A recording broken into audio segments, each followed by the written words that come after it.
ज्ञान, ध्यान, समाधि, तप, वैराग्य, धूणा, समाज, शिक्षा, चिकित्सा और विराटता का संयुक्त चमत्कारिक स्थल है बाबा मस्तनाथ मठ, रोहतक, हरियाणा। भारतीय संस्कृति में मठ एक महत्वपूर्ण स्थान रखते हैं, जहां धार्मिक और आध्यात्मिक अध्ययन की परंपरा हजारों सालों से चली आ रही है। हम एक ऐसे स्थान के बारे में बात कर रहे हैं जो आपकी आत्मा को स्पर्श करेगा, एक स्थान जो न केवल आपको आध्यात्मिक ऊंचाइयों तक ले जाएगा, बल्कि आपके जीवन में सकारात्मक परिवर्तन भी लाएगा। वह तपोस्थली है बाबा मस्तनाथ मठ। यह मठ एक महान आध्यात्मिक यात्रा का प्रतीक है। यह मठ बाबा मस्तनाथ जी की तपस्या का अद्वितीय उदाहरण है, जो न केवल अपने आध्यात्मिक साक्षात्कार की खोज में थे, बल्कि उन्होंने सामाजिक और आध्यात्मिक सेवा के संकल्प को भी निभाया। इस मठ के बारे में जानना एक धार्मिक यात्रा के समान है। इस मठ को जानने के लिए आपके मन में राष्ट्र प्रेम आराधना का होना आवश्यक है, क्योंकि इस पावन धरा पर जिस भी तपस्वी ने अपना योगदान दिया, उसके मन में, उसकी भावना में, उसकी साधना में आध्यात्म, योग, शिक्षा, चिकित्सा के साथ साथ राष्ट्र प्रेम आराधना सर्वोपरि रही है। यह मठ पाखंड और अंधविश्वास नहीं, ज्ञान और त्याग की भावना को प्रदर्शित करता है। यह कहानी केवल एक मठ का परिचय नहीं है, यह साक्षात्कार है उन महान विभूतियों का जिन्होंने अपना सर्वस्व छोड़कर इस धारा को अपनी कर्म भूमि के रूप में चुना और मानवता के क्षेत्र में नए आयाम स्थापित किए। यह कहानी है नाथ संप्रदाय की, जो महादेव से शुरू होकर गुरु मछेंद्रनाथ जी और महायोगी गोरक्षनाथ जी से होते हुए बाबा मस्तनाथ मठ रोहतक तक पहुंची। नाथ पंथ में बाबा मस्तनाथ जी को महायोगी गोरक्षनाथ का ही अवतार माना जाता है। नवनाथ और 84 सिद्धों से सुसज्जित इस संप्रदाय का इतिहास हजारों साल पुराना है। भगवान भोलेनाथ आदिनाथ से शुरू हुई परंपरा में शैव संप्रदाय में नाथ संत कनफटा योगी आते हैं। उन्हीं में 10 नामी और 12 गोरखपंथी संप्रदाय है। भगवान शंकर को भोलेनाथ और आदिनाथ कहा जाता है। आदिनाथ से ही आदेश शब्द बना है, जो नाथ संप्रदाय का ब्रह्म वाक्य है, जो प्रणाम स्वरूप प्रयोग में लाया जाता है। भारत की पवित्र भूमि अनेक महान योगी एवं सिद्ध शिरोमणि व तपस्वियों की ज्ञान गंगा से अभिसिंचित रही है। इसीलिए भारतीय आध्यात्म और संस्कृति का आचमन करने के लिए विश्व भर से लोग भारत की पवित्र भूमि पर दस्तक देते हैं। भारत की मिट्टी में 33 करोड़ देवी देवताओं का वास है। ऐसा ही एक आदिकालीन संप्रदाय है नाथ संप्रदाय, जो वर्षों से भारतीय आध्यात्म की माला को परंपरागत रूप से पिरोता आ रहा है। सिद्ध शिरोमणि बाबा मस्तनाथ मठ नाथ संप्रदाय का एक महत्वपूर्ण धाम है।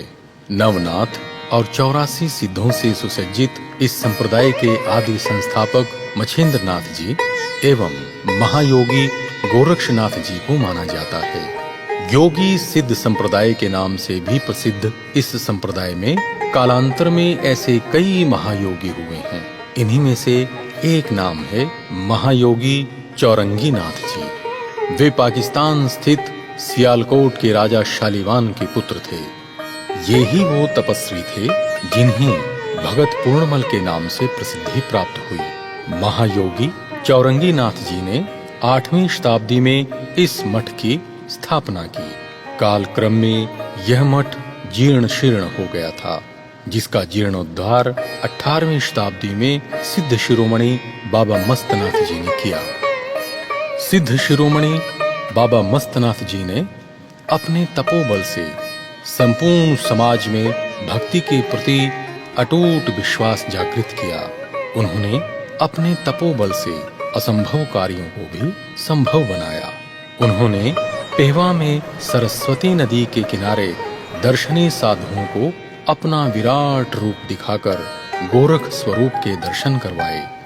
उनके अविश्वसनीय चमत्कारों की बहुत लंबी श्रृंखला। बाबा मस्तनाथ जी क्योंकि महायोगी गुरु गोरक्षनाथ जी के ही अवतार हैं, स्वयं वो शिव स्वरूप हैं।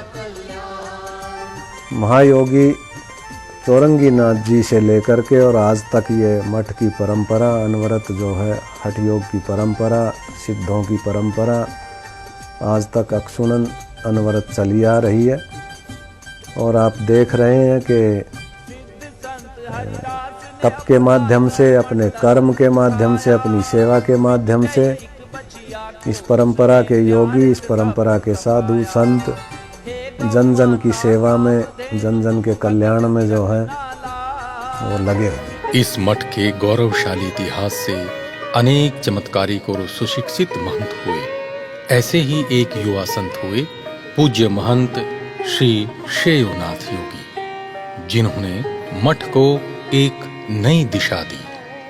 15 वर्ष की अल्पायु में ही घर परिवार छोड़कर मठ में दीक्षित हुए योगीराज महंत श्रेयोनाथ प्रसिद्ध नाड़ी वैद्य थे।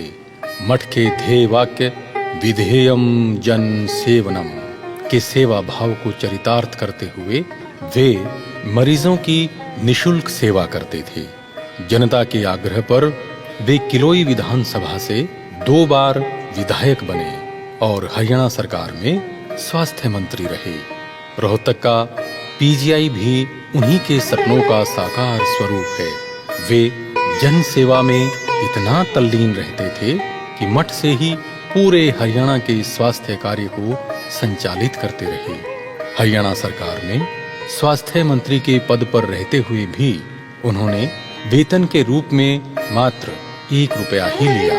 उन्होंने जनता की जरूरतों को देखते हुए बाबा मस्तनाथ मठ में सामान्य चिकित्सालय, आयुर्वेदिक डिग्री कॉलेज, नेत्र चिकित्सालय एवं श्री योगीराज फार्मेसी की स्थापना की। उन्होंने हनुमानगढ़ में भी नेत्र चिकित्सालय की स्थापना की। मठ परिसर में स्थित गीता भवन मंदिर उन्हीं की वास्तुकला और चित्रकला का एक अनुपम उदाहरण है, जिसमें नवनाथ और 84 सिद्धों की प्रतिमा लगाने के साथ ही अब तक के हुए सभी संतों महंतों की मूर्तियां लगाई गई हैं। उन्होंने भी गुरु शिष्य परंपरा को ध्यान में रखते हुए अपने सुयोग्य शिष्य योगी चांदनाथ जी को अपना उत्तराधिकारी घोषित किया। पूज्य महंत श्री चांदनाथ जी योगी के रूप में मठ में एक कर्मयोगी का आगमन हुआ।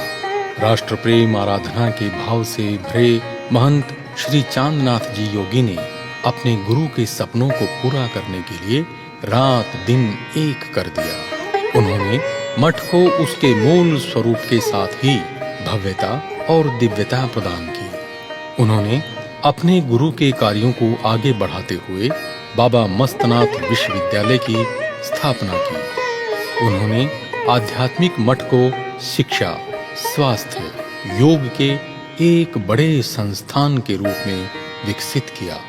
उन्होंने हरियाणा में ही नहीं, राजस्थान तक शिक्षा, स्वास्थ्य जैसे सेवा कार्यों का विस्तार किया।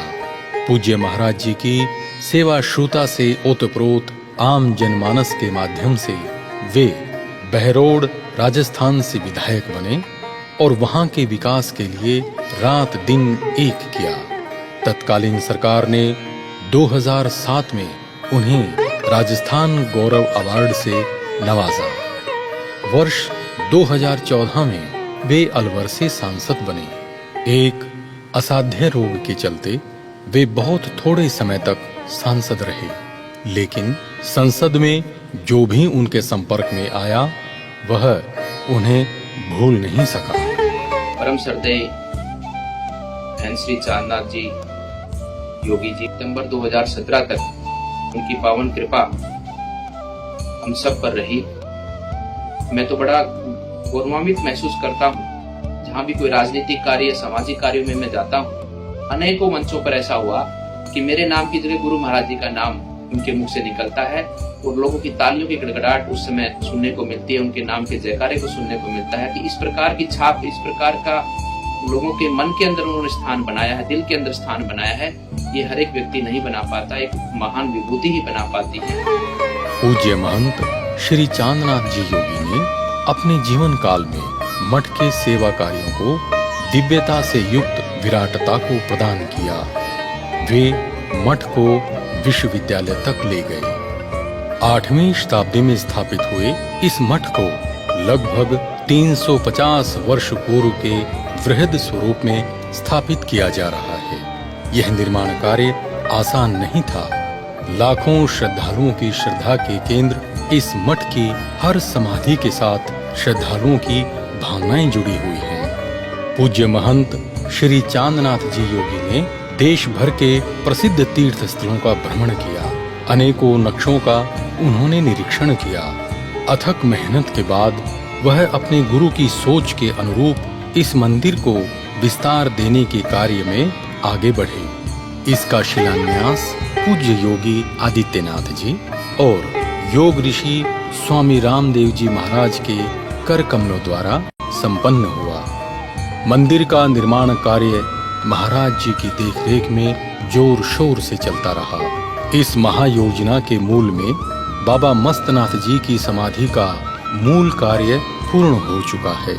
बाकी परिसर का कार्य आने वाले समय में बनकर तैयार हो जाएगा। मठ से जुड़े लाखों श्रद्धालुओं की भावनाओं के अनुसार बाबा जी की समाधि और अन्य समाधियों को भव्य स्वरूप दिया जा रहा है। मंदिर में विशेष रूप से नवनाथ, 84 सिद्धों सहित 325 से अधिक संत योगेश्वरों एवं स्वतंत्रता सेनानियों की मूर्तियां भी लगाई जाएंगी। यहाँ बाबा मस्तनाथ जी के जीवन से जुड़े चमत्कार, जीवन लीला की झांकियों के साथ ही नाथ पंथ के सिद्ध योगेश्वरों का जीवन वृत्त भी यहाँ चित्रित किया जाएगा।